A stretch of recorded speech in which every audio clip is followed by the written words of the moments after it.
नमस्कार दोस्तों। आज हम बात करेंगे 5 वोल्ट 6 एम्पियर 512 चैनल मशीन में। फर्स्ट ऑफ ऑल सिंगबाला टेक्नोलॉजी में आप लोगों का स्वागत है। ये machine basically lithium ion cell को चार्ज और डिस्चार्ज करने के काम में आते हैं और ये मशीन जो है डिफरेंट सिलेंड्रिकल सेल को टेस्ट करता है। ये अभी जो इस मशीन पे लगा हुआ है 32700 सेल लगा हुआ है, लेकिन इस मशीन से आप 33140 34140 इस टाइप के भी सेल टेस्ट कर सकते हैं। जो आजकल गॉसन का सेल या सी बैक का सेल आते हैं उस सेल को भी आप टेस्ट कर सकते हैं। अभी जो है मैं एक दिखा देता हूं आपको कि किस तरह इसमें हम सेल को लोड करें अनलोड करें। अभी मशीन वैसे ऑन है, ठीक है। अभी मैं यहाँ से इसका ऑन ऑफ की है, मेन पावर स्विच यही है। अगर जब इसको ऑफ करना है, जब भी कहीं जाए या अगर आपका ऑफ ड्यूटी हो तो जरूर इसको ऑफ करके ही जाए। सबसे पहले मशीन को ऑन करते हैं, यहाँ से ऑन ऑफ स्विच है और उसके बाद मैं एक ट्रे में लगा के दिखाऊंगा कि 33 140 किस तरह लगाया जाता है, ठीक है। तो सबसे पहले हम यहाँ पे आते हैं, इसकी ट्रे की क्वालिटी सब के बारे में बात कर रहे हैं, ठीक है, कि किस तरह की इसकी ट्रे की क्वालिटी है और किस तरह के इसकी कनेक्टर है। और आगे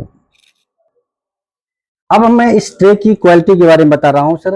अगर आप लोग बहुत सारे कंपनियों के भी मशीन यूज करते हैं बट इस टाइप की ट्रे की क्वालिटी भी नहीं मिलते हैं। नॉर्मली लोग क्या कहते हैं, जो इसमें मैग्नेट रहते हैं, मैग्नेट का भी अलग ही इंपॉर्टेंट है। मैग्नेट जो इसमें रहते हैं सेल को होल्ड करने के लिए, अगर आप इसमें लगाएंगे ऑटोमेटिक मैग्नेट से चिपक जाएगा और सेल इधर उधर मूव नहीं करेगा, क्योंकि इसमें फैन वगैरह लगे होते हैं।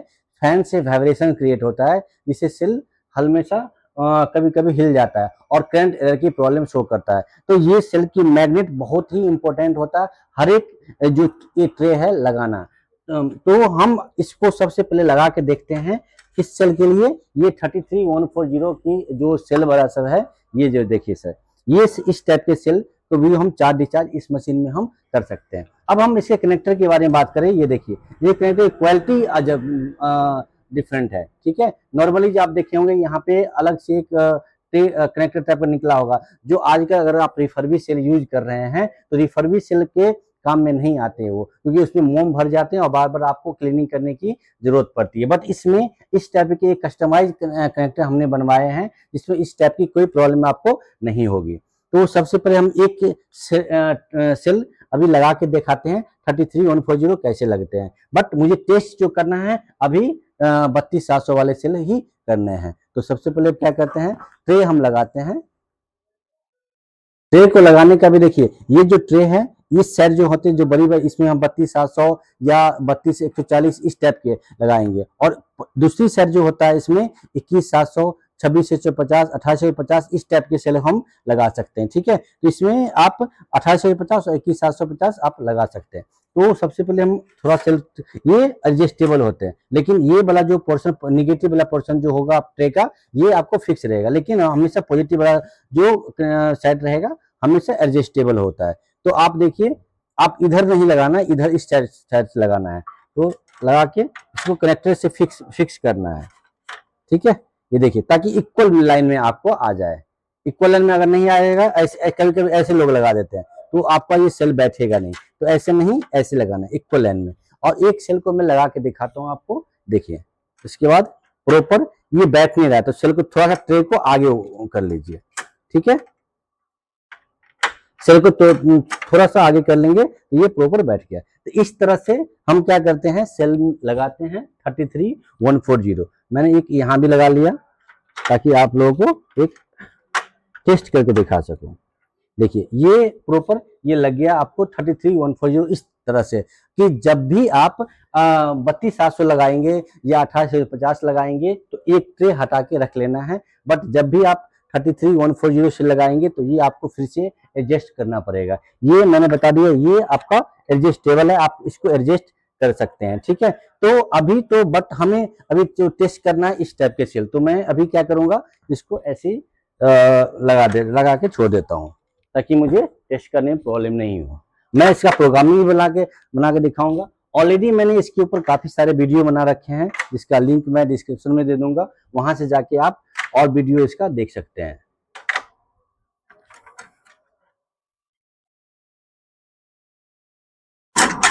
देखिए अभी मैं एडजस्ट किया, ठीक है। इसके लिए तो सबसे पहले कनेक्टर को चेक करके उसके बाद इसको टाइट कर दिया जाता है। हल्का इसको इधर भी प्रॉपर कनेक्टर टाइट होना चाहिए, अदरवाइज करंट एरर की प्रॉब्लम आपको शो होगी। इसके बाद मैं कनेक्टर को क्या करूंगा, इसको टाइट कर दूंगा। तो ये आप प्रॉपर जो है सेल हमने कनेक्ट कर दिया। अब क्या करते हैं, इसको प्रोग्रामिंग किस तरह किया जाता है, इसकी फंक्शन किस तरह किया जाता है, इसको इसे मैनुअली भी ऑपरेट कर सकते हैं इस डिस्प्ले से। लेकिन मैनुअली हम लोग ज्यादातर सजेशन नहीं देते हैं कि आप इस मशीन को मैनुअली ऑपरेट करें। तो ज्यादातर हमारी जो सजेशन रहता है, आप कंप्यूटर से इसको कम्युनिकेशन वायर के थ्रू कनेक्ट कीजिए और वहां से आप उसकी कंट्रोलिंग करें। वहां पे मैं बताऊंगा कि इस मशीन में कभी कभी लाइट चली जाती है तो किस टाइप की प्रॉब्लम होती है, या वहां से वहीं से ऑन होगा या हमको फिर से रिसेट करना पड़ेगा। ये सारे टाइप के हम अभी प्रॉब्लम को देखेंगे। अब मैं सिस्टम पे आ चुका हूँ। देखते हैं इसका सॉफ्टवेयर के आइकन कैसा है और किस तरह से इसको हम प्रोग्रामिंग करते हैं। तो ये देखिए सिस्टम पे एससी करके ये ऑप्शन आइकन आता है, इसको ओपन करेंगे। उसके बाद जैसे ओपन करेंगे पूरी ब्लैक हो जाएगा। तो ब्लैक जब है तो यहाँ से एक देखिए एक आइकन जा है ऑनलाइन का, ठीक है। इस पर क्लिक करेंगे तो ऑनलाइन का आइकन शो हो रहा है, ठीक है। इस पर क्लिक कीजिए एक बार। क्लिक करते ही देखिए इस तरह से आपका पूरा यहाँ पे रीसेट का ऑप्शन एक शो हो जाएगा। रीसेट का मतलब ये है कि मशीन आपका ऑफलाइन है। अगर ऑफलाइन, अगर यहाँ पे सॉरी ऑनलाइन है। अगर मैंने ये एक ब्लू डिवाइस लगा रहा था, इस डिवाइस को मान लीजिए हटा देते हैं, मशीन आपका ऑफलाइन हो जाएगा। देखिए ये मशीन ऑफलाइन हो गया।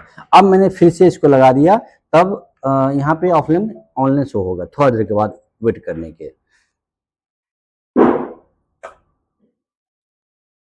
ये देखिए ये मशीन ऑनलाइन आ गया है।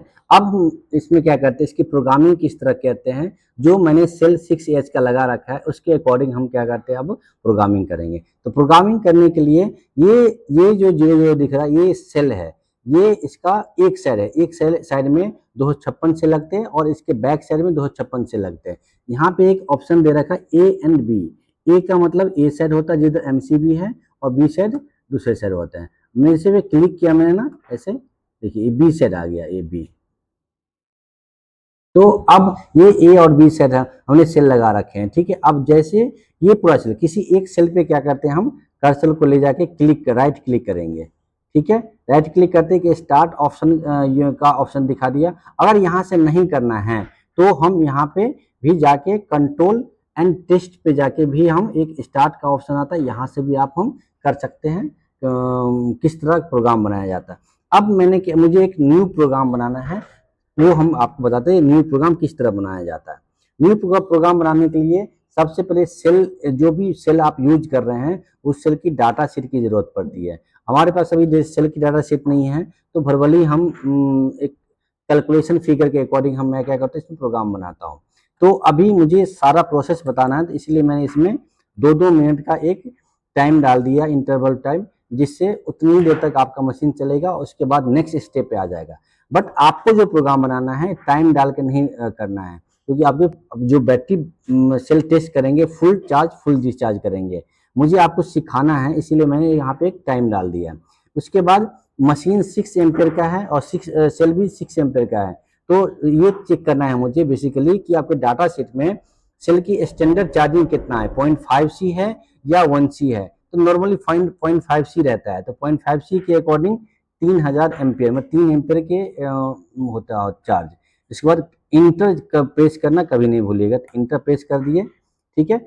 आप इंटर प्रेस करने के बाद यहाँ पे अपर लिमिट है, अपर लिमिट में जो LFE 6H का जो सेल होते हैं उसकी अपर लिमिट होते हैं 3.65 यहाँ इंटर प्रेस कर दिए। उसके बाद ये लोअर लिमिट इसमें हम डालेंगे। इसके बाद MV का ऑप्शन देखा, और इसमें है अपर करंट है, एक करंट भी होता है, इसकी कैलकुलेशन बहुत अच्छा, स्टॉप करंट। इसमें जब भी आप डाटा शीट पढ़ेंगे ना, तो डाटा शीट में लिखा रहता है कि उस CCB में कितना आपको स्टॉप करंट डालना है। सेल की परसेंटेज होता है, वो किसी भी सेल के 5% होता है, कभी 6% होता है, या 1% हो। तो मैं मतलब इसमें 5% लेके चलता हूँ जो स्टॉप करंट होता है। तो 6000 के अकॉर्डिंग जो 5% लेंगे 300 के आसपास आएगा, तो 300 मैंने डाल दिया है, ठीक है। उसके बाद कैपेसिटी के भी फाउंडेशन यहाँ लगा सकते हैं, ये जो कैपेसिटी का है आप कैपेसिटी के भी लगा सकते हैं। यहाँ पे एक थोड़ा सा मैं कर्सर इधर लगा ला तो देखिए ये स्टॉप कैपेसिटी, यहाँ पे कैपेसिटी की भी आप बाउंडेशन लगा सकते हैं। ठीक है, ये हमारा पहला प्रोग्राम। इसके बाद आप जब भी एक प्रोग्राम एक मोड चलने के बाद मशीन को हमेशा रेस्ट मोड में जरूर लाएंगे। तो मैंने 1 मिनट का रेस्ट डाल दिया। उसके बाद बैटरी सेल को डिस्चार्ज करेंगे हम। तो डिस्चार्ज करने के लिए भी सेम कंडीशन में रूल को फॉलो करूंगा। 2 मिनट का मैंने यहाँ पे डाल दिया, क्योंकि मुझे अभी चेक करना है 2 मिनट के, ताकि मैं आपको किस तरह सेल की कैप को शॉर्ट करेंगे वो भी मैं बता सकूं। तो मैंने 0.5 से ही डिस्चार्ज करूंगा। उसके बाद इसका लोअर कट ऑफ है कितना, 2.5। तो मैंने ये इतना डाल दिया। ठीक है, उसके बाद रेस्ट मैंने यहाँ पे 1 मिनट का डाल दिया।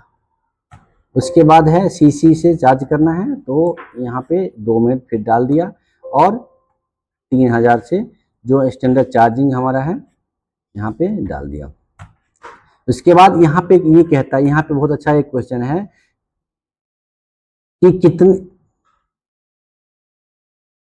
यहाँ पे एक क्वेश्चन ये आता है कि आपको लास्ट में सेल को कितना चार्ज करना है, 50% चार्ज करना है, 30% चार्ज करना है।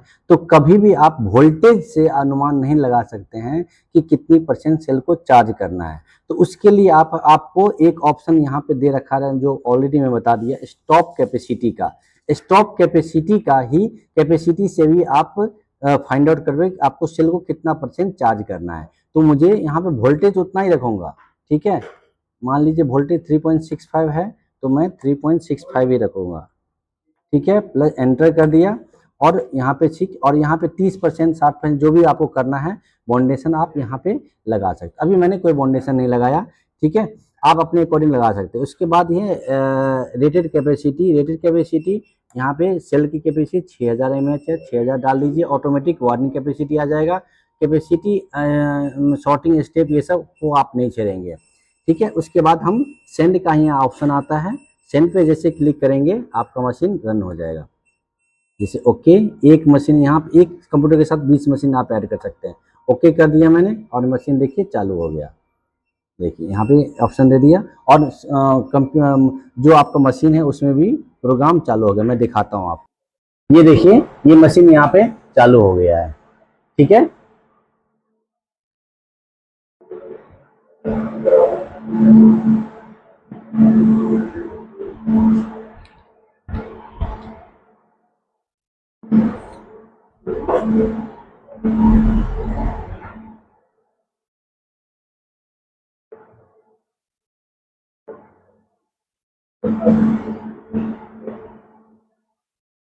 तो इस तरह से 2-2 मिनट का मैंने प्रोग्राम डाल रखा है इसमें। तो 2 मिनट के बाद ही हम इसमें कैपेसिटी को किस तरह सॉर्ट करेंगे।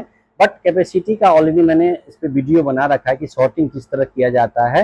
अगर वो वीडियो आपको देखना है तो उसका भी लिंक मैं डिस्क्रिप्शन में डाल दूंगा। तो अब मैं 2-2 मिनट का इसलिए डाला ताकि कैपेसिटी को मैं प्रॉपर वे से सॉर्ट कर सकूँ। उतनी देर में मैं आपको बताऊंगा, अगर बीच में लाइट कट जाए, कुछ हो जाए, तो हम मशीन को कैसे पॉज करें, कैसे कंटिन्यू करें, उसके बारे में हम अभी बात करेंगे। तो चलिए फिर से हम सिस्टम के पास चलते हैं।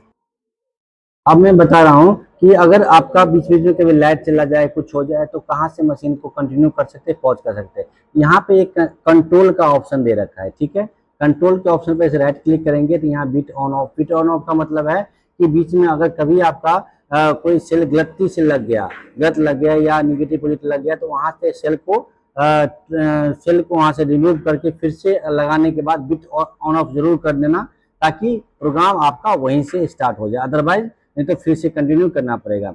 यहाँ पे कैबिनेट रीसेट का मतलब फिर से आपका सब कुछ रीसेट हो जाएगा और शुरू से चलना लगेगा। कैबिनेट पॉज जब भी आप जैसे आपका ऑफ ड्यूटी हो गया, कुछ भी हो जाए, तो कैबिनेट को मशीन को पॉज जरूर कर दीजिए, ताकि कल आप आए तो डाटा आपको वहीं से मिलेगा। बाय मिस्टेक गलती से चला गया लाइट, तो यहाँ से कंटिन्यू करना जरूर नहीं भूलिएगा, कि इसमें ऑटोमेटिक का फंक्शन नहीं है कि ऑटोमेटिक आपका मशीन स्टार्ट हो जाएगा। ठीक है, कभी भी लाइट यहाँ से कंटिन्यू कर दीजिए, आपका मतलब पूरा का पूरा मशीन ऑनलाइन आ जाएगा और वहां से स्टार्ट हो जाएगा। अब हम देखते हुए डाटा ग्राफ सब कैसे आता है। ग्राफ पे इसमें सेल पे किसी क्लिक कीजिए, देखिए सेल का ग्राफ बड़ा सा आ जाता है कि क्या इसमें हो रहा है, चार्जिंग हो रहा है, डिस्चार्जिंग हो रहा है। एक एक सेल की हिस्ट्री भी बता देगा। डिटेल पे जाने के बाद ना देखिए क्या क्या ले रहा है इसमें। जैसे रेस्ट में अभी 3000 मिली एम्पेयर से चार्ज कर रहा हूँ मैं, ये भी आ गया। रेस्ट में 0 अभी डिस्चार्जिंग में चल रहा है। 3000 से हमें इसमें डिस्चार्जिंग है। तो इस मशीन में भी ये फंक्शन है कि एक एक सेल की आप डाटा को भी रिकॉर्ड कर सकते हैं ग्राफ के साथ। ये बेहतरीन क्वालिटी का मशीन है।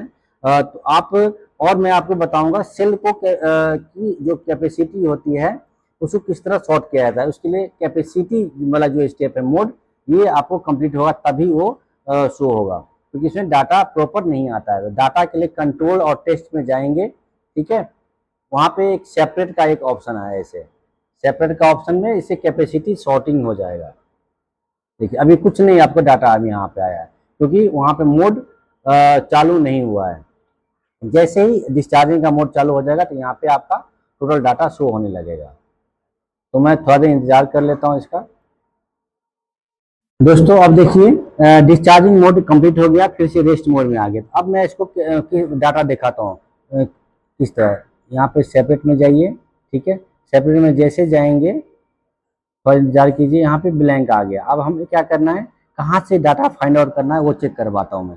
ऑप्शन में जाइए, सिलेक्ट करना है आपको, ये मशीन नंबर है कौन सी मशीन है। एक कंप्यूटर में 20 मशीन हम कनेक्ट कर सकते हैं, ठीक है। तो आप पहला मशीन सेलेक्ट कीजिए, कैपेसिटी सॉर्टिंग करना ये सिलेक्ट कीजिए और ओके कर दीजिए, ठीक है। ओके करेंगे, यहाँ पे अभी भी कुछ वैल्यू नहीं आया है, ठीक है। 0 वैल्यू आया, बट 0 वैल्यू तो करेक्ट नहीं है। उसके लिए क्या करेंगे, फाइल में जाएंगे, ठीक है। यहाँ पे लोड पे जाएंगे, ठीक है। तो जैसे ये एक फाइल अभी का आ गया, जो मैं 25 तारीख को अभी बना रहा हूँ मैं, वो डेट जरूर देख लेना। ओपन किए, ओपन करते दिखा रहा है डिस्चार्जिंग में का चेक करवाना है, डिस्चार्जिंग का मुझे यहाँ पे चेक करना है। तो क्लिक है, ऑटोमेटिक ओके करेंगे, यस करेंगे, और देखिए ये पूरा डाटा आ गया, पूरा डाटा आ जाएगा इसमें। कितना एम्पेयर से मैं 3000 एम्पेयर से चार्ज डिस्चार्ज कर रहा हूँ मैं, ये सब कुछ आ जाएगा यहाँ पे। कितने ओपन वोल्टेज कितना है, सारे कुछ, कितनी एवरेज वोल्टेज है। थोड़ा सा ऐसे यहाँ कर्सर राइट करेंगे तो सब कुछ आपका आ जाएगा। ये जितना जितना देर चला सब आ जाएगा। अब मुझे कैपेसिटी सेल को सॉर्टिंग करना है किस तरह, तो उसके लिए मशीन जब तक एंड नहीं हो जाए तब तक हम कैपेसिटी को शॉर्ट नहीं कर सकते। तो उसके लिए भी हम इंतजार कर सकते हैं, ठीक है। अदरवाइज आप मेरा वीडियो का लिंक मैं दूसरे पार्ट में दे दूंगा, वहां से आप कैपेसिटी सॉर्टिंग का वीडियो देख सकते हैं। ठीक है दोस्तों, आज के लिए इतना ही। और आप लोग से रिक्वेस्ट है, अगर वीडियो आपको अच्छा लगे तो लाइक कीजिए, सब्सक्राइब कीजिए हमारे चैनल को, और कमेंट करना नहीं भूलिए। अगर इस टाइप की आपको मशीन चाहिए या लिथियम बैटरी का न्यू प्लांट सेटअप करना है तो उसके लिए आप हमसे कांटेक्ट कीजिए। मैं अपना कांटेक्ट नंबर डिस्क्रिप्शन में दे दूंगा। धन्यवाद।